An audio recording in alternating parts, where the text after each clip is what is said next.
Kag sa numero 1 sa mga balita, subong nga adlaw. Komitiba ni Bacolod Councilor Al Espino gintugyan anay sa iban nga mga konsehal ini kasunod sa iya 6 ka bulan nga suspension. Gintugyan na sa iban nga mga konsehal ang mga komitiba nga naka-assign kay Bacolod City Councilor Al Espino matapos masuspend sang 6 ka bulan sang Office of the Ombudsman. Sunod kay Vice Mayor Claudio Jesus Pontevilla, bisan wala pa sila sang opisyal nga dokumento, may verbal instruction na ang DILG Bacolod sa suspension order. May kaangtanan sa reklamo sang anay bitaw head nga si Police Major Junji Liba bato kay Espino. October 2023, sang ginreklamo si Espino ni Liba sang pagpamahog. Sunod kay Mayor Greg Gasataya, kinahanglan nga respetuhon ang desisyon sang Office of the Ombudsman kag sundon ang proseso sang laying. Ginkumpirma naman ni Espino sa Digicast Negros nga nag-file na siya sa motion for reconsideration.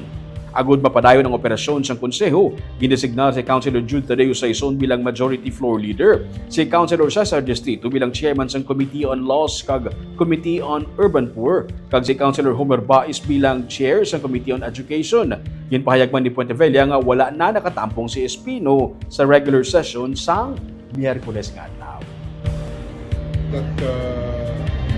Ombudsman, that the decision of the Ombudsman should be followed. And then, at the same time, si Councilor Espino, may arak man isang legal remedy nga pwede man na So let's give it to them kung ano ang due course man ilaluyat.